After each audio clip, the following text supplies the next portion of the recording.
Right, folks, so I'm back. Okay, so the thing I went to do is try and find some brushes to do this with. So I have found some which don't appear to have any black shoe polish on. Okay, so the other thing I just wanted to talk to you about is this is terrible, this is old and been around for a long time. If you have any of these which are silicone express shine things, don't use those, because all they do is they give you a false silicone shine which won't last and won't protect your surface. Remember, this is only faux leather. Don't try and make shoes out of this or handbags or anything like that. Okay, so what I need to do is I'm really sorry, folks, if you're all scared by this. I'm just going to move the paper away to be safe. Let's take that out as well, Dave. Bit of fluff, we don't want that catching light because that'll be like a wick. So we're just gonna let this get nice and melty. Yeah, I'm sorry, folks, I would have used some different stuff if I'd got some different stuff, and I did look. I went to look and see if I'd got any more natural. So what's on my wish list this year? Sorry, Dave. Sorry, folks. I just burned myself. Sorry, Dave. I don't know what I'm apologising to myself for. I'm on the wish list now. Is no longer Christmas things I want for Christmas. It's going to be, I need some more shoe polish. So that's got a big flame on it. Let's covet that up, or even cover it up. Make sure there's no flashback. No. Okay, so you should always have an on brush and an off brush. Okay, so I'm going to also do this in the same technique but I'm going to use a brush on this one. Okay, so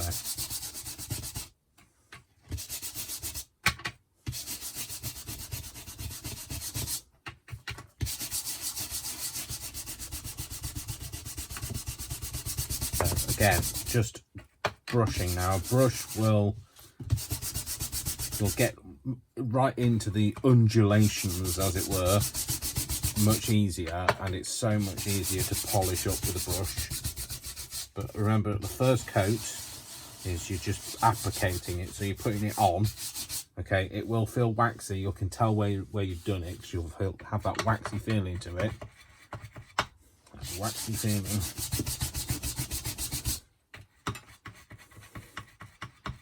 Waxy Feeling by Rusty Patina. Sounds like a song that's going to enter the charts. Well, not if I'm singing it, it won't enter the charts. It'll enter the dustbin, or the trash, depending on where you are in the world. The bin, as it's called in the UK. A bin. So anyway, putting this onto here, making sure you get a good application. You'll see that it'll start to shine anyway as you put it on. Just want to make sure you're kind of rubbing it all in. You don't want any of this. You see how it's kind of white? That's because I've got too much wax on it. So give it a rub. Careful not to hook the edge like I have.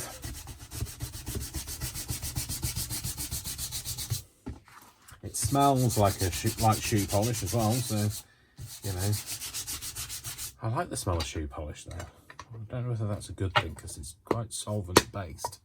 So, and then I'm going to take my clean brush. This is a bit softer than this. This has got a bit firmer bristles, and I'm now going to buff it up. Don't press too hard because you don't want to press out all of that lovely pattern that you put in there. And then, hopefully, by the time we've done this, that other bit should be dry. Sorry, I had to swap hands. It was getting a bit uncomfortable. You know, when you're whisking like cream or something, and you have to swap arms because you get an achy arm. So, like I say, just giving it a buff. Just being careful, don't go right to the edge and pull right back, because what you'll do is you'll hook the edge and then you'll end up like, oh, I've just caught that edge now.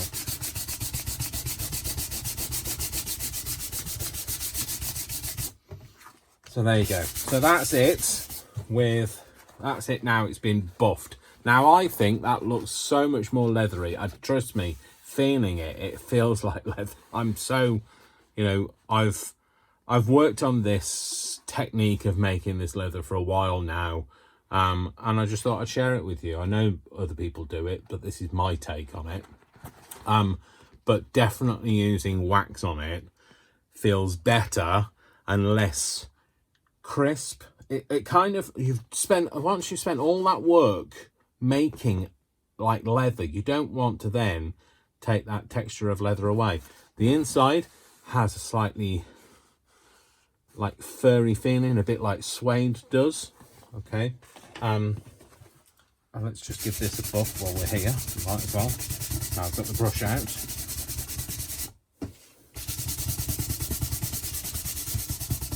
So then there you go. So that previously had just been polished by a cloth. I might give that a go over now. Just getting a bit excited now. Sometimes a cloth will just give it that extra shine that a brush won't. Oh, I am so pleased with how it turns out. This is the one I haven't buffed, isn't it? So let's try this. Let's put some. We might need to put some more wax on this. Yeah, it's all right. I'll try not to set light to it this time. I'll try and do it without, because some of you are probably getting a bit scared now. Can't get the lid off. What did you do today? I watched Dave try to get a lid off a repolished tin. There you go. Oh no, Dave, that's not the dirty brush. Nearly stopped listening to myself then. Trust me, it's a thing I would love to achieve, the ability to stop listening to myself. Definitely love to achieve the ability to stop listening to the voices in my head that tell me that I can't do stuff, because we're all guilty of that. I'm very guilty of that. Recently had some period where I was a bit like, oh, I don't know whether I can get back on this horse. I'm a bit scared by it.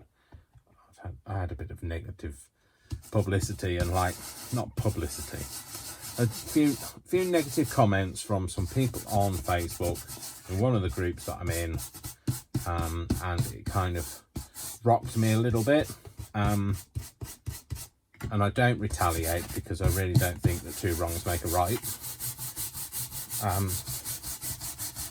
But you know, I'm back because I had a real good chat with some people in the group today, and they made me rethink things. And also, as other people have said, if you dim your lights so that person isn't blinded by it, then they've won, haven't they? Shine your light as bright as you like. You're doing it for you, not for them. Like my singing, I do it for me, not for you. So again, just buffing this. Now this has got a much more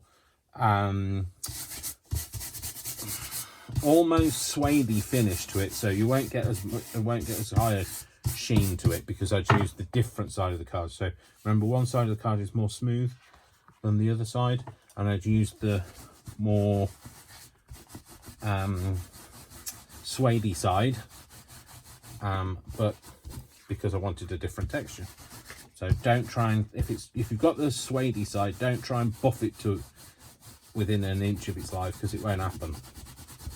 What you're trying to do is you're just trying to give it a nice coating and a bit of a sheen. Oh, look at that. I personally love that. I am actually gonna make that. See how I see what I mean? But it's got like a fluffy edge to it. Can you see that? And you can see the surface of it is a bit fluffy. So I'm going to turn that into a journal. I know who for as well. So Dave and his flame throwing is over. Now just a bit on the, let's put those to one side, and I'll bring the other piece back in. Don't worry, I haven't forgotten. Put those two bits together. The clean up your mat, or whatever you're going to do. Maybe you want to use a piece of paper to buff it on, but remember, if you're going to, I hope you do, please don't light your your polish. I don't want any accidents, thank you. I love you all far too much for any of that. But if you are going to do anything like that, take away the paper before you do so. Okay, so cleaning up is just as simple as a bit of solvent. So I use just like alcohol, so it's 99% pure alcohol, and that will get that residue off, that waxy residue off your mat. Okay, or if you want to use a piece of paper, like I say, use a piece of paper, but don't use it when you're burning stuff, Dave. So the other thing it's good for is it'll take that waxy residue off your fingers, which I'm not keen. I don't really like. I was going to use some gloves, but I couldn't find them, to be honest. It's post-Christmas mess in this room, and I can't find anything really. So I found all the new things I got for Christmas, but not the old things I had before Christmas. Okay, so I'm going to get this out. Now this is still a bit tacky. See, it's still a bit tacky. You can dry it off, but remember, you don't want to get this too hot either, because this has got solvents in it and you don't want it to catch fire. So I'm just going to go over it just so that we can kind of get it to the point where it's dry, so we can just have a bit more of a compare without me being fearful of it's going to stick to everything else. And I've got to say, this is the way that I always used to do it. So if this is what you've got at home, use this. But if you've got some clear polish, remember it has to be clear. Don't try and use any of the coloured stuff. And I've got loads of polish. I've got black, brown, I've got tan, I've got like a soft tan it was called. I've got some cherry, and I've got some purple, because I've got lots of different coloured shoes. Oh, and I've got some navy. But have I got any more of the neutral? No. Don't be silly, Dave. Why would you have any? Oh, don't drop your thing on the floor and then it starts again. There we go. So that's all dry now. Where it's really shiny here, it's still quite tacky. But that's the finish you get with the spray and shine. That's the finish you get when you've got more of the broken surface of emulating suede. This is applicating and polishing off with a soft cloth and then a brush, and then this is applicating and polishing off with a brush, but then buffing up with a cloth. Sorry, can't speak. So there we go, that's what we've got. So that's your tutorial on making faux leather. What I'll try and do is I'll try and get some bits made, and I'll show you those when I get round to it. So I hope you enjoyed today's tutorial, and if you did, please like it, please subscribe, press the bell icon so that you know when I've put some more stuff on, and also please share it with your friends. Might be a bit soon to tell you this, but like I've always decided that once I get to 500 subscribers, I'm going to give something away that I've made. But I'm miles away from 500 subscribers, so don't get your hopes up too soon. All right. Anyway, that's me done. Hope you've had a good time with me, and I will see you soon. Remember, I love you all without exception until you give me a reason not to. You take care of yourself, spread the word of kindness, spread kindness through craft, and get as many people involved in craft as possible, because we know how fantastic it is for our mental health. So you take care of yourselves. I love you all. 3 kisses and a big hug. And let's hope 2021 brings us something more exciting. Take care. Bye.